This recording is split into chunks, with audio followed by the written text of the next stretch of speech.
record.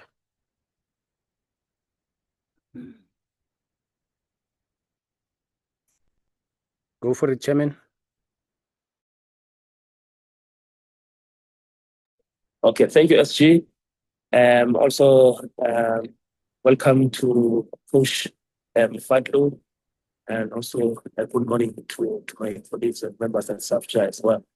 Thanks so much, Coach, for honoring our invite to here on our platform and have this long-awaited interview and audience of staff chair members. It's been a while. I think the last time we spoke to you, you were still with Simba, and it's good to also see the progress of making it some of the biggest clubs on the continent. Raja, I know the task that awaits there. Let's see, you are in one of the toughest leagues on the continent. When you look at the teams that are fighting for the CAF club competitions positions there in the bottom of the Zidane, Asima, Aras Mikano, ourselves, and us as well. We're looking forward to see what you can achieve there. But a big target for you. Would like to see you back in the CAF Champions League or CAF Confed so that can be able to interact with you on a regular basis and visit some of your matches as well. Thanks once again, Coach. All the best. My pleasure. Thanks for having me, and yeah, it's a pleasure to speak to you guys after a very long time. Yes, you're right. Okay, thanks, Chairman. Coach, maybe you, to kick us off, as Velile mentioned, you've crisscrossed from Tanzania back to Morocco.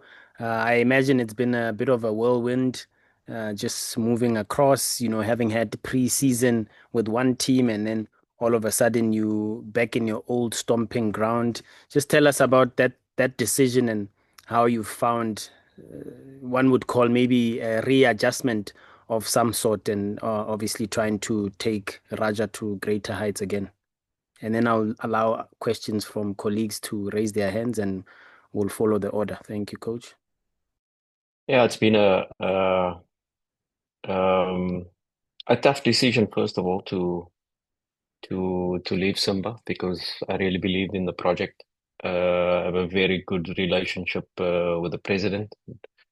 Bought into his vision, and of course it was Champions League this season and building the squad for Champions League. But once the decision was made and we came here, we found ourselves in a situation where two matches were played, and we were fortunate or unfortunate to only play 5 matches, and now then we're on a break, and yeah, we basically in a pre-season camp at the moment, and it's good for me and my staff coming into a new team to be able to have this time. And of course, this is the moment we had 5 matches to basically assess the squad and see what is needed and what is required and what the league is like now in a situation where we were away for one season, and of course the dominance of Berkane last season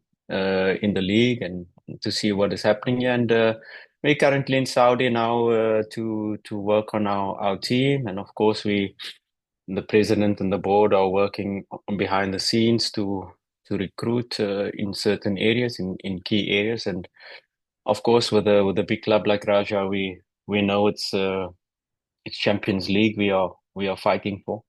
We are fighting hard to get back into the Champions League, and we're quite close. We played our first match now in Saudi, Al Wahda. We lost 2-0.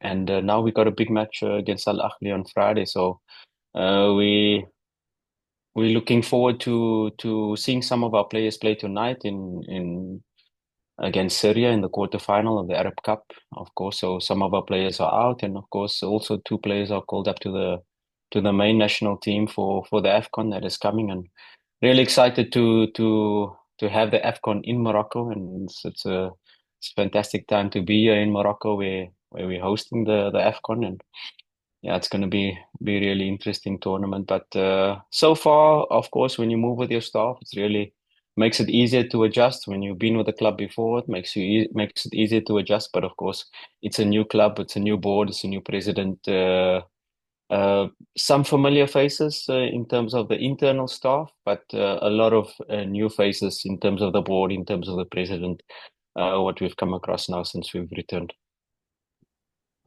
Okay, Kamu, your hand is up. Go for it. Assalamu alaikum, Coach. Kamu here from VOW FM. Coach, Walaikum salam. Coach, I'm seeing, your journey, then Maritzburg United, then it's Simba, then it's now Raja. Through all those moves in those teams, what have you learned about yourself as a coach? And also, what have you learned as well with the different leagues in making sure that, you always upskill yourself as a coach with the modern day football? Thank you.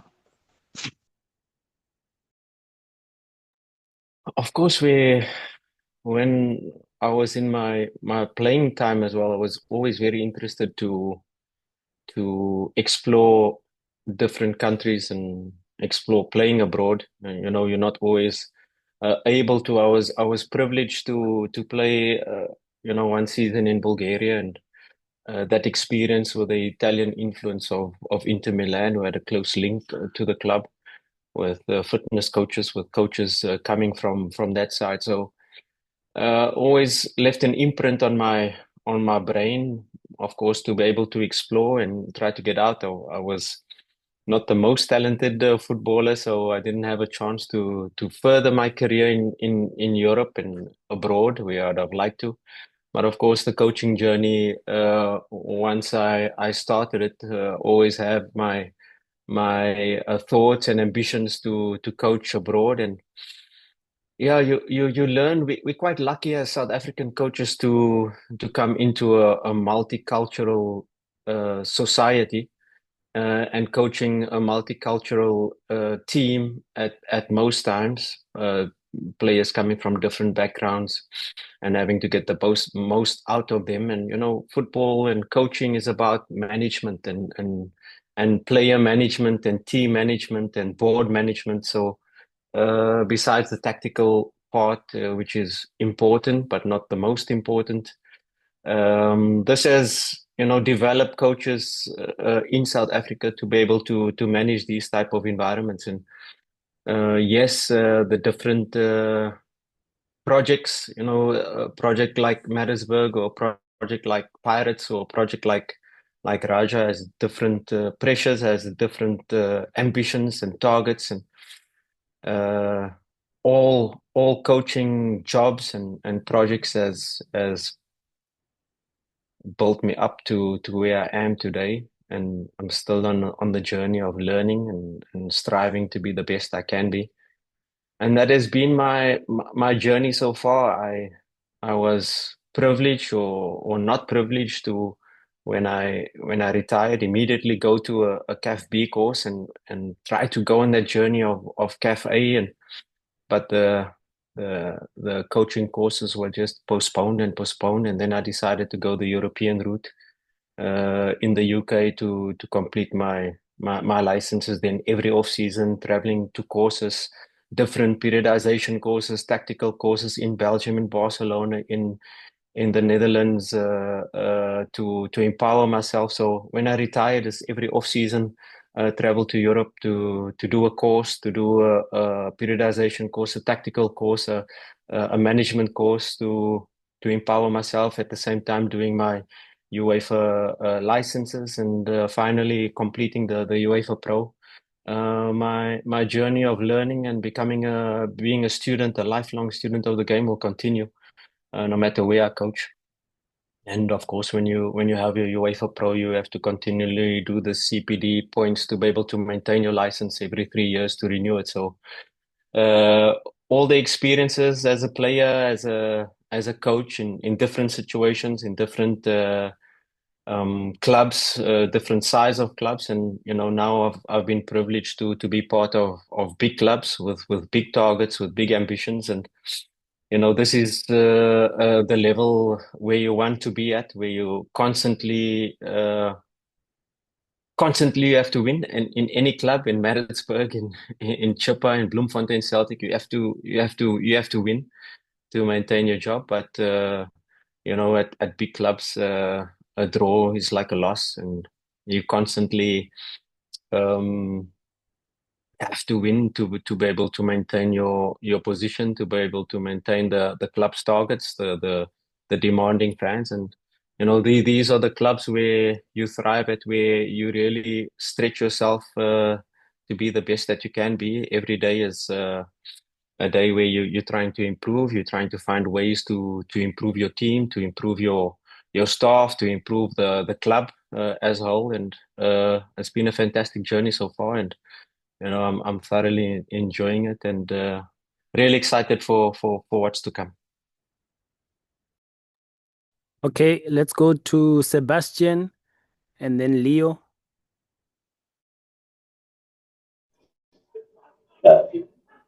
Good morning, colleagues.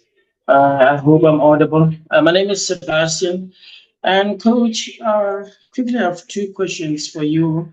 Number one, just to continue with what the one has just asked. I mean, what are the key highlights, about Simba SC? I mean, in terms of I remember the continental breakthrough, and those dominant league starts, I think in 2024, 2025, and, those unbeaten streaks. And my second question is, what can be expected, from Raja this season, in terms of, the achievements, and how will this break, affect the team both positively and negatively? Thank you.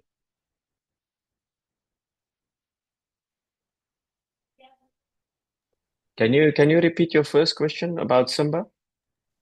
Sorry, Sebastian. Okay. Yeah, no, Sebastian, I can articulate it for you, for the coach. Okay. The highs and lows at Simba, Coach. I think that's the crux of his question. Obviously, continental football and some unbeaten streaks there, and doing quite well in the Confed Cup. Yeah, Simba was a fantastic experience, coming into a team where we had 15 new players signed, not by me, by the club, because I joined quite late. Yes, we had a pre-season, but all of the players that were recruited were recruited by the club. I did my first 3 weeks of pre-season. On the first day, I lost my number one goalkeeper through injury, who came back not in a good condition, and immediately I was on the lookout for a new goalkeeper because he was said to be out, whether he needed surgery or not. It was unclear, and that was one issue I came across. And of course, the second issue was the need for a striker. Well, the recruitment being done already, and the squad being set, the president allowed me to make these 2 extra signings. So instead of 13 signings, we came to 15 signings, and yeah, I had to make do with what was there. Was a squad signed, a relatively young, inexperienced squad. The profile range was from 18 to 24 years old, so young players were being recruited by the club. And I found myself with a squad that had to work with and try to make the most out of it. And yeah, we started the first competitive match, was the Community Shield against Young Africans, where the previous season we lost 5-1-2, or lost both matches. The other match 2-1, both derbies, and it was the third year of dominance by Young Africans. The third season, and Simba ended number 3 on the standings, out of the Champions League. For the first time in a long time. So it was a rebuilding phase, and we took it like that. And of course, when you come to the club as a new coach, you try to plan. You try to first of all create a situation where you can have instant success, but also build for a sustainable success. So we were not only thinking about regaining the dominance, winning the league, but also with the president's ambition to create a force to be the champions of Africa in the Champions League. So it was a twofold project where we had to re-establish the squad, get back into Champions League, but also rebuild the squad for Champions League. So there were lots of ups and downs. The losing the league on the last day, of course, is a an achievement on in the one sense where we took it to the last day of the season where Simba was out of the title race, and on the last day of the previous season they were fighting for second spot. So we definitely achieved, but very disappointing for a coach where you come to the last day of the season and you're not able to beat Yanga, and we lost that match, that final match to win the league. Had we won the match, we were champions. So that was very disappointing and hard for us to take as a technical team. But of course, getting to the CAF final, it's the highlight, but also a huge disappointment in not being able to win Berkane in the final. And for me as a coach, it's my second time losing to Berkane in the CAF Confederations Cup final, where myself and Orlando Pirates with Coach Mandla got to the final of the CAF Confederations Cup. So an achievement on the one hand, but also a huge disappointment on the other, not being able to win the two trophies that were there for us to win. But these are also moments as a coach where you grow, where you learn, where you get into these situations, and that's how I always look at it. Whether we win, whether we lose, you learn so much more when you lose, and you grow so much more when you lose, because when you win, you plaster over a lot of things that went wrong or where you could improve by the euphoria of a victory. And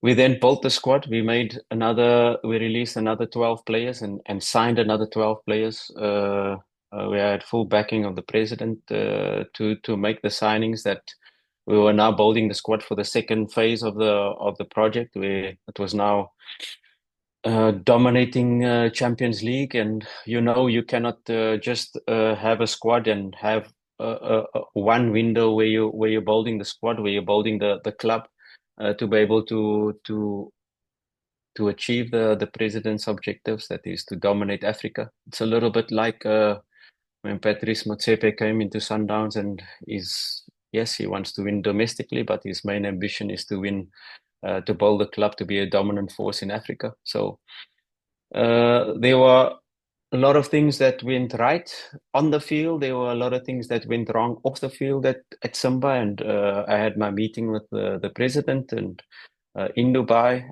at the end of the season, and I highlighted the things that have to improve for us to be a dominant force in Africa, with the internal runnings of the club. And we have a highly ambitious president, we have a highly ambitious technical team, and the club has to also step up to this high performance culture and become highly ambitious as well, and follow on all fronts in relation to logistics, in relation to infrastructure, in relation to giving us the right conditions to work. And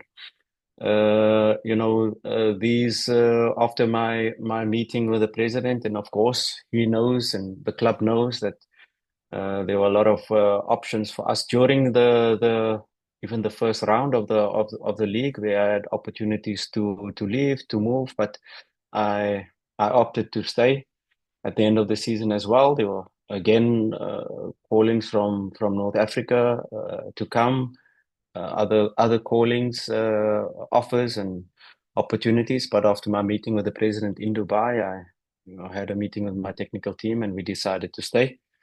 And to see, and of course, when you when you come to the club and the president has backed us in the transfer window to be able to make our 12 signings. Yes, one big X factor signing was needed to not only surpass the club's previous record of quarterfinal, but get to semi-final and final of Champions League. And we were not able to make that signing for different reasons.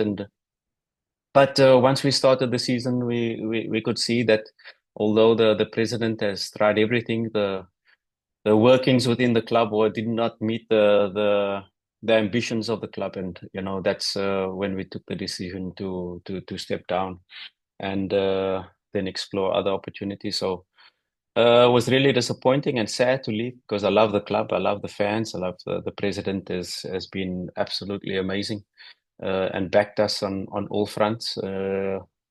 But when you see, the misalignment in ambitions and inner workings and daily workings of the club, and I don't want to divulge too much because it's a big club, it's a big institution.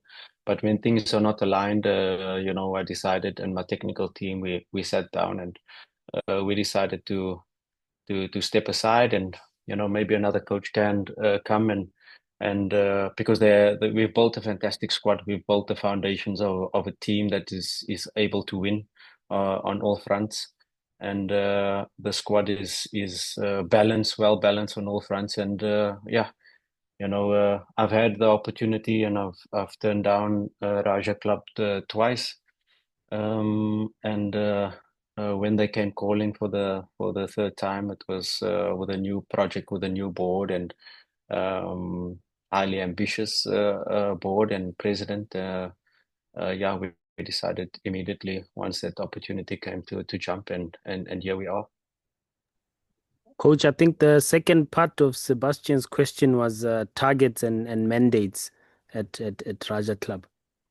At a big club, you're always targeted and mandated to win.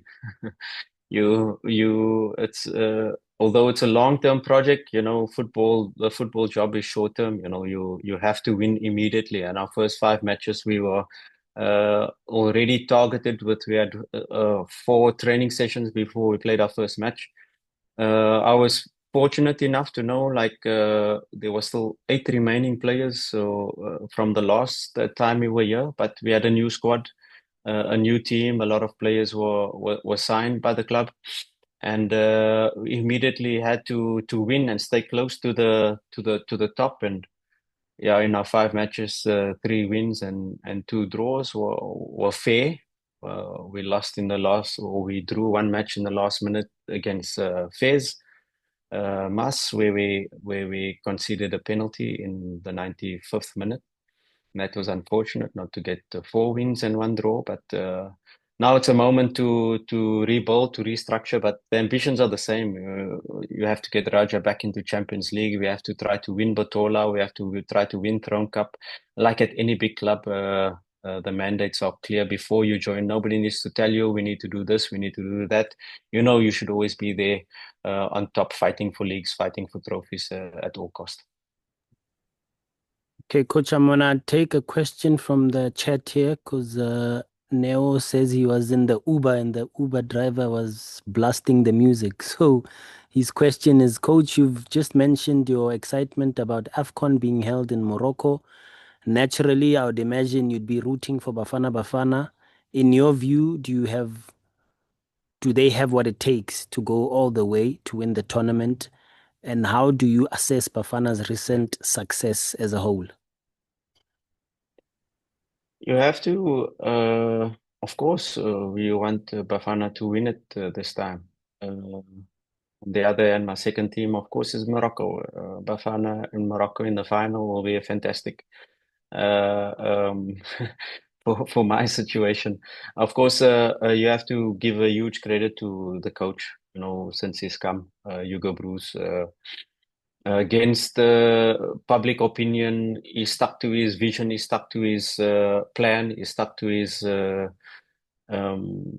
structure of how he wants to do things, and he's turned around the fortunes of our country, of our football.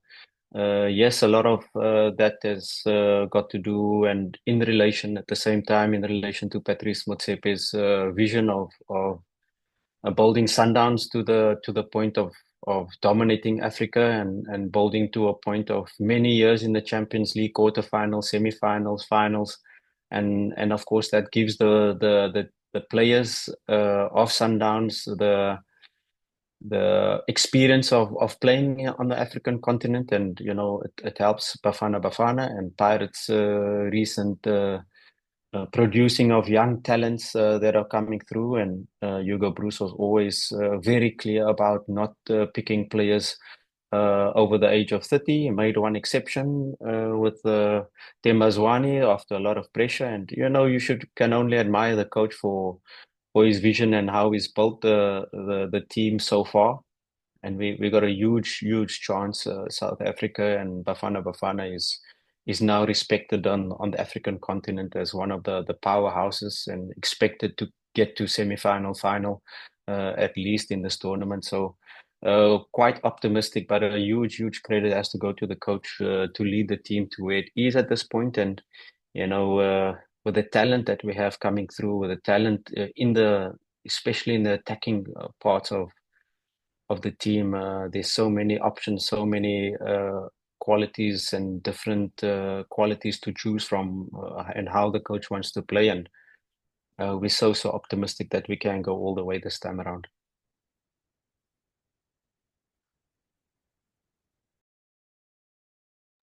Okay, thanks, Coach. We're moving on to Jay and then Lekoko. Jay, go for it. Good day, Coach. Good day, colleagues. Coach, I wanted to ask, to piggyback on the question around the mandates. You've been in the job for a little while now, and in terms of your start, you're undefeated, have conceded only one goal in the league, but maybe a bit goal shy. So I wanted to get your assessment of where the team is at the moment and what you foresee needs to improve in order to get to those goals that you have for your team. And then my second question, Coach, would be from here in South Africa, we've heard about the performances of Thembi Kgosi in Morocco. And as somebody who worked with him at what would maybe call his peak here in South Africa, and now that you are in Morocco and have gotten to see him up close in the derby as well, what do you make of his game and where it's at the moment? Thank you. Yeah, hi Jay. Thanks for your question.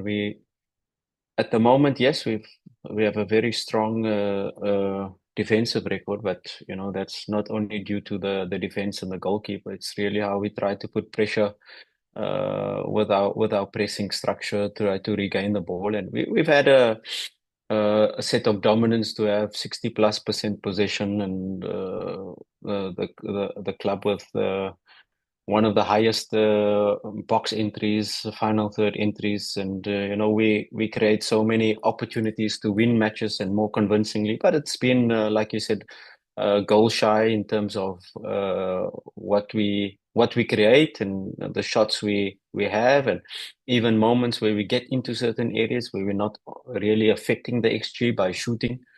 And these are the things we are working on to have that fluidity in attack in terms of how we want to attack, which spaces we want to attack in, and how can we create better, higher XG, better goal scoring opportunities for our players to be able to execute. Yes, we are in a situation where we are looking to add to the attacking, to our firepower. We have good players in our current team, but probably lack a little bit of depth and probably lack that final big match players to be able to impact games or finish off the chances that we do create. So that's an ongoing process, and it's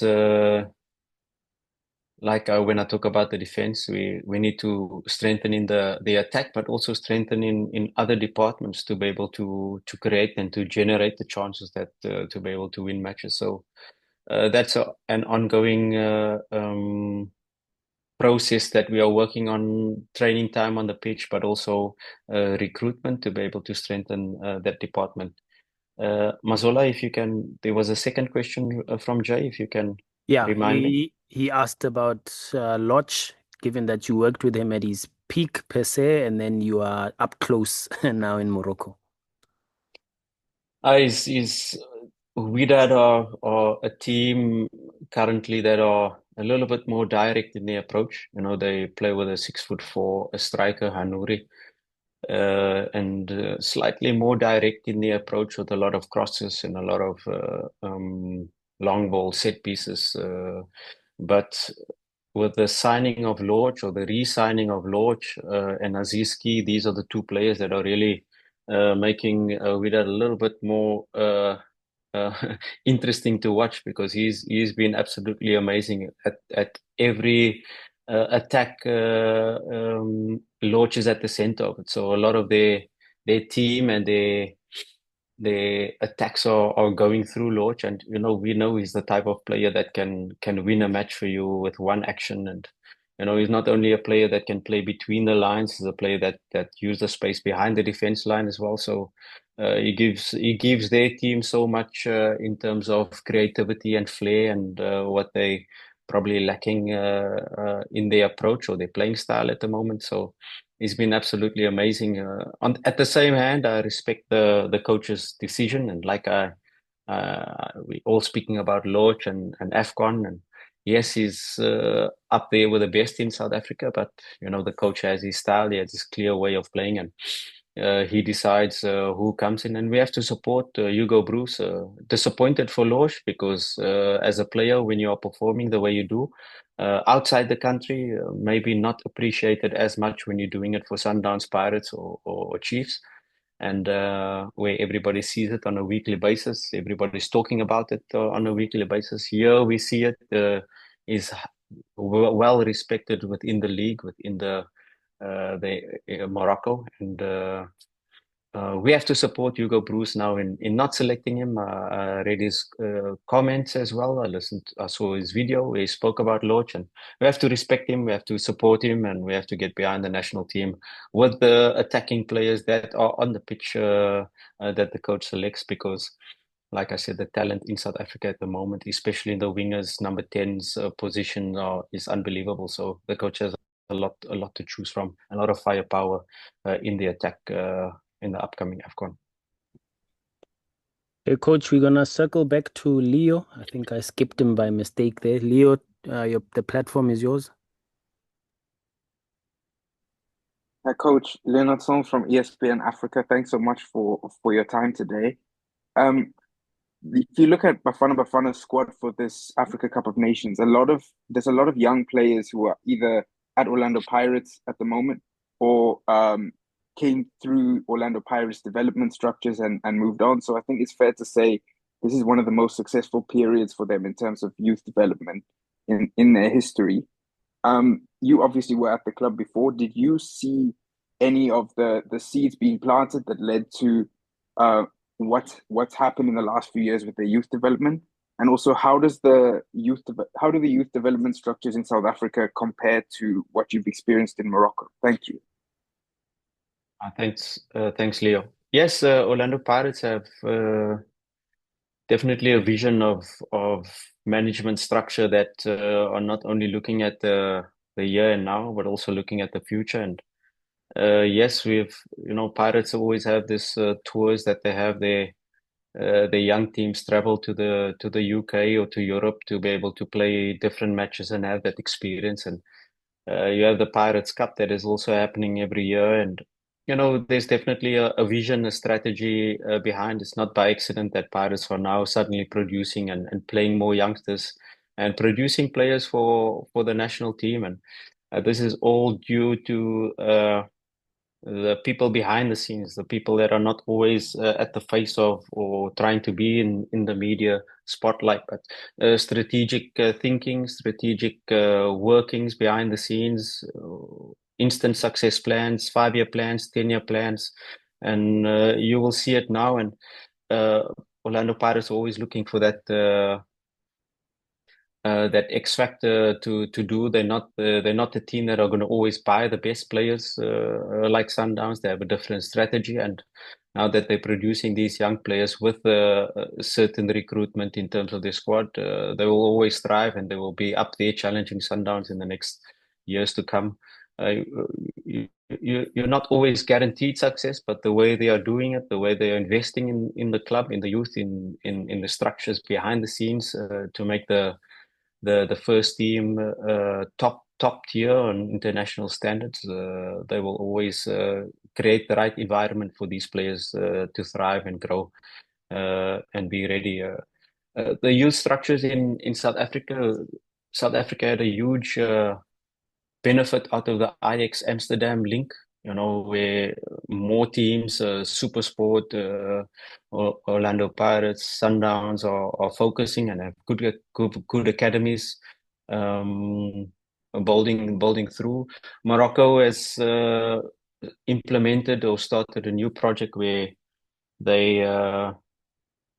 they've assigned technical directors for all clubs in Morocco, where they can assign the coaches, where they can put in a structure, where they can invest, and they are paying the coaches. They are putting a technical director in place. So there's definitely a big investment in the youth, and you will not only you have the Mohammed VI Academy as well. That is world class on international standards.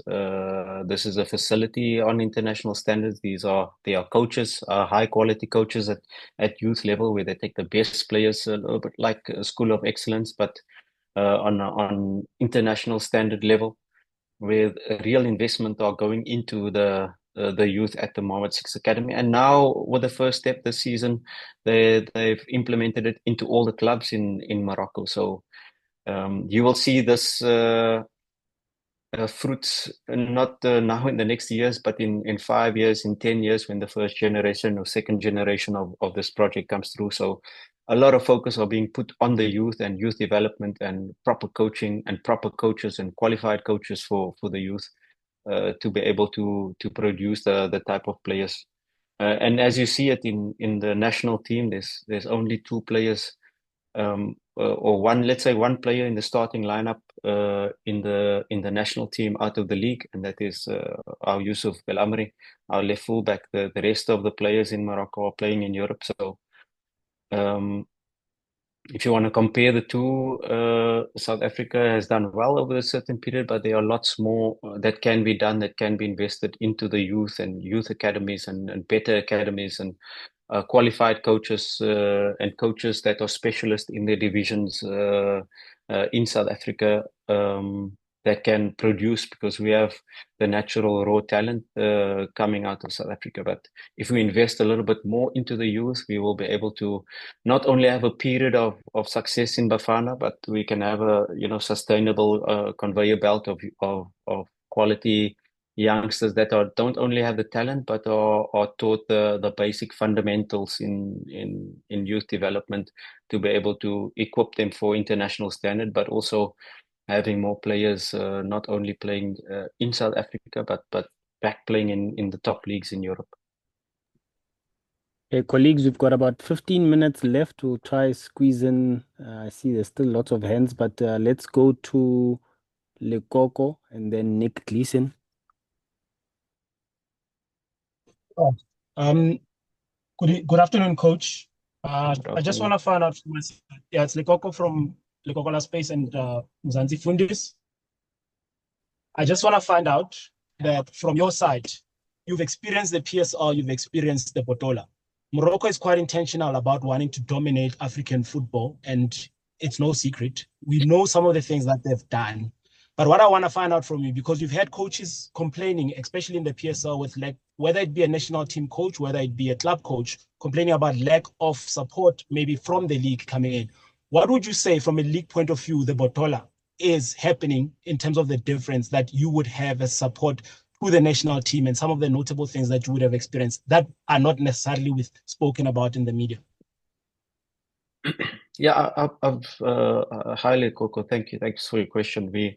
I've spoken about this implementation from the top, to be able to help academies and help more investment into youth structures of clubs, because, at the moment, it's only the big clubs that are really having the resources to be able to run this youth academies, to run this, to pay qualified coaches, to have the right infrastructure for the youth to come through. So this is the one difference where I can say the federation has really put money into this project, qualified technical directors in each clubs, overseer of certain areas. It's Casablanca, it's Rabat, it's Fez, or different areas. So a lot of work is being done in relation to this. Another thing that is done in Morocco is the maintenance of pitches. You know, you have a certain standard of pitch. You see it in Algeria, where Sead Ramovic is complaining of training on artificial pitches, playing on artificial pitches in the Premier League. And this is where Morocco is one of the best. Every playing surface, no matter at what stadium you will go to, it's of a certain standard, and this is maintained and managed by the league. So you have a certain product. South Africa has better infrastructure, better stadiums, better infrastructure in terms of stadiums where you play at. So Morocco might not have the best stadium. You will have a 12,000 seater or a 5,000 or 7,000 seater. Not the best stadium, but the pitch, you are guaranteed that you are playing on a top quality pitch in every match you play, in every province you play. There's a certain standard, and that is managed by the league. And with our stadiums and our infrastructure, if you complement that with top pitches, you will get a better product. You'll get better players. You'll see better football, because South African players are so skillful. But you will get to a Moses Mabhida sometimes, where it's just going through a period where the pitch is completely terrible. We've seen it, and you say it cannot be done, but just an example is when the German team came to Nelspruit, and they took care of the pitches for pre-season. When you go to a pre-season in South Africa, you are guaranteed that you are going to train on brown pitches. But a German team sent their own specialist and took over the training facilities and pitches they're going to train on. And then you saw green, lush grass in the heart of winter, where you ask yourself, how can this be done? As the management of the specialists coming in to make sure that you can get green pitches in the winter, in the heart of winter, in Johannesburg, in Nelspruit, wherever it is, in Rustenburg. So this is possible, but if South Africa can invest, first of all, and that's why I say where Morocco has been doing that, South Africa is not doing.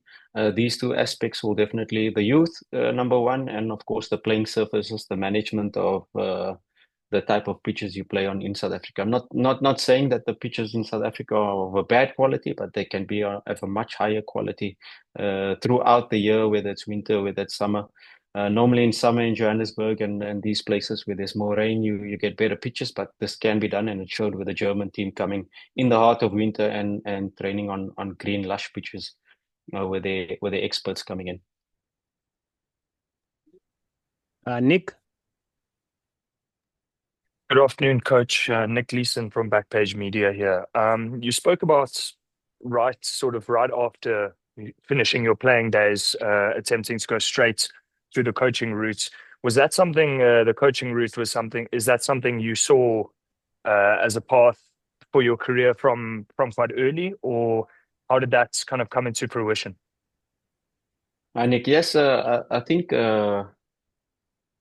from, say, 25 years old, I took an interest. I had these meetings with Ernst Middendorp. As the captain, he installed me as captain at Maritzburg. And I had my meetings with him, and we spoke regularly about me taking the step into coaching, and me being interested in coaching. I was always writing down sessions, writing down things that different coaches, Gordon Nigerson, Owen de Gama, with Ernst Middendorp, different coaches that I've worked under while I was in Europe as well. These things came back to me. And that interest was there. And I was unfortunate or fortunate where I had a big ankle injury at the last day of the season. I was 30 years old, and when I came back from my injury, the operation, the ankle op, where with the surgeon in Cape Town. I'll never forget the day where he said, "Your ankle is so messed up, you won't be able to play." And I said, "I will show you." And I came back and I played for 1 season limping. And that's where Ernst Middendorp took me in his change room and he said, "Look, you can think about the next 1-2 years. You're 31 years old. Or think about the next 20, 40 years of your career." And it was a hard decision because I still wanted to play. And I was still playing, but probably the best decision of my life, where he said, "Okay, tomorrow you leave the players' change room, you come to the coaches' change room, and you be my assistant." Where he returned to the club on his second stint, and yeah, then the rest is history. And that a lot of ex-players, they rely on the experience, they rely on their football experience. And I knew that although I have the experience, I have the knowledge, but I had to educate myself how to take the information, the experience, and to process it and to download it in a certain way into the players' brains. And that was my journey, where I decided to take the route to educate myself and how to process this information and to break it down into systematic steps to be able to and relate to the players in a way that they are able to take my experience, my knowledge, my that I've gained over the years as a player, and also through my courses and through my obtaining my licenses. So yeah, that's a journey that has started, and I don't think it will stop. I will keep on trying to and be a lifelong student of the game. Let's go to, these will be the final three colleagues, Yanga, David, and then we'll finish off with Chairman. Good afternoon, colleagues, and good afternoon, coach. My name is Yanga Sipembe, and I'm from the Daily Maverick. I just wanted to find out, coach, actually, just to also piggyback on next question, or maybe take it forward. But in terms of the people that have helped shape your coaching career, have helped you become the coach that you are today. If there are any people that you can mention, just a word on those people and the role that they've played in making you the coach you are. Yeah, thanks, Yanga. I don't think I'd be here today if it wasn't for Ernst Middendorp and having that clear meeting with him. First of all, he installed me as captain of the club because he saw some leadership qualities in me. And then when he left the club and came back, and I was coming back from my injury, and I played the first 2 matches of the season, and then was limping. And he said, "Look, you're trying, you're pushing, you're a professional." And I even had a huge fight with him and said, "Look, I need to play to be able to get to a rhythm. You played me the first 2 matches, and now you're not playing me." We fought. I remember one day he was setting up the pitch, and I was talking to him, and he was walking, putting cones, and I was walking. We were shouting at each other. But as a captain, I needed to play, and he says, "You're not ready. You're not. You cannot perform at the level. Just look at it." And then in January it came. He then called me in and said, "Look, there's an opportunity. Take this opportunity. Think about it. Take a day or two." And when I came into the technical team, and how open he was about sharing his knowledge, of allowing me to run sessions, allowing me to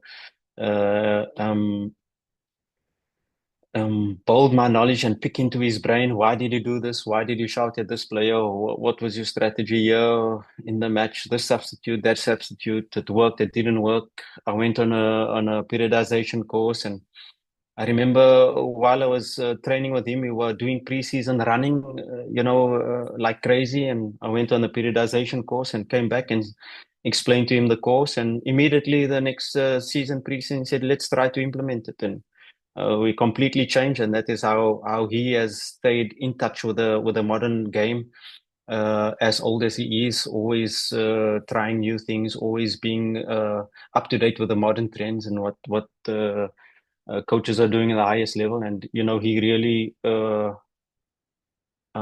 allowed me to come into his circle and be part of his coaching journey, and open to share his experiences being coach in Bundesliga in different countries in Asia, in Africa, wherever it was. And like I said, it wouldn't be for I wouldn't be where I am if it wasn't for him opening up the door and being open to his way of seeing football and experiencing football and always educating himself. And he always told me at that moment, look, you former coach, a former player, you're going to get offers within this. Don't take the offer that comes within 5 years. Be an assistant for 5 years, learn, get your licenses, go to the highest level of licenses. And when he left Chippa, there was a call for me to say, you take over Chippa. I said no. And Mr. Evere then took over as head coach, where I still continued. I asked him, you leaving? I'm leaving. He said, no, stay until I find something, and then we can move. And I stayed and refused the head coach position at that moment. I was still second year or third year into my coaching, and I took his advice. I didn't take over a team until 5 years. And even when I did take over Maritzburg prematurely, I then stepped back and went back into assistant until I completed my pro license. And yeah, now the journey, and I think the education has not stopped. But like I said, Ernst Middendorp is definitely a huge influence in where I am today. And I don't think I'd be if it wasn't for him. On the other hand, my football playing career, I think my father is the one that has pushed me to be a professional, that drove me for extra training sessions, that instill this working mentality of hard work. We'd have our training with our team, and then I'd have my training, and he'd push me the days where I felt it's raining in Cape Town, the wind is blowing, but he instilled that discipline, that work ethic, that mindset that in myself. And I think without him planting those early seeds of work ethic, of hard work, of pushing yourself to the limit, like I said, I wasn't the most talented, but with extra training, with hard work, and I was able to build a career and build a career that I have as a player. And of course, the next step in relation to that, moving into coaching, is definitely Ernst Middendorp. Okay, the last two, David, then Velile. Afternoon, colleagues. Afternoon, coach. I hope you're good. It's David from Idiski Times. Hi, David. I think you played a major role, in Neo Maema and Rushin De Ruyck moving to Simba, and it was perhaps a bit unlucky that they just, joined before you left. Yeah, it was a matter of days or maybe weeks. How did you experience this? And then maybe as a second quick one, are you again looking? You mentioned you want to recruit for the second half of the season. Are you perhaps again looking for players from the PSL? Thank you. Yeah, it was unfortunate for them, and I had that meeting with them where I decided to step down after our first Champions League match. We won 1-0. I had that conversation with them. It was a difficult conversation, but both of them were needing that support, first of all, from a coach, because both are top talents in South Africa that have never had much game time over the last couple of years. And I know Rushin because I was the one who gave him his debut at Maritzburg United. So I know him from the player he was, coming with a plastic bag, with his boots in the plastic bag, coming for a trial. And Neo Maema has been phenomenal in 1 or 2 seasons, I think, under Coach Rulani in the Champions League, performing. And we needed that type of players with a Champions League experience, and it was easy for me to recommend them to the club. And like I said, the president really backed me in relation to which signings I needed to make. And they're in an environment now playing Champions League, and both very respected throughout Tanzania. They've immediately established themselves as top players in the club without me, and that shows that they are top players, and they will be able to manage now, even though they've lost their coach. Even the new coach coming in, I'm sure will see their value and continue to play them because they are both top players and will really help Simba in the Champions League and to turn around the group stage, although they've lost the first two matches. Your second question, David, yes, I it will always be. We are looking on all areas of the world, and we're not close to South Africa. It's definitely a market that I know. And when you have two options, say where one option maybe a player you've worked with, or a player you know, or a player you know the personality where they will adapt to Morocco, because Morocco is also a different league, a different environment where there's no English. It's French and Arabic. And these are all the criteria you make when signing. There are certain players from the PSL that will not be able to adapt to the league, and there are certain players that will. And these are all the criteria we make. And yes, if there's an opportunity and a player that is available and is willing to come and that fits into our criteria, we will definitely look at it. And these are our recruitment meetings with our sporting director and the president and the board in relation to finding the perfect players to come in and not to only add depth into the squad, but to immediately affect the starting lineup. And it's a certain type of player that needs to be recruited for January. You don't really find the right players with the right mentality to come in and immediately impact your squad, and that is what we needed. So a very meticulous process into signing the right player for the club within the right position with the right mentality to be able to handle the pressures of a big club like Raja, but also to be able to help us take that step to get back into Champions League. Thanks, Coach. Chairman, take us home. Thank you, SG. Coach, you are in a tough league, as I've said before.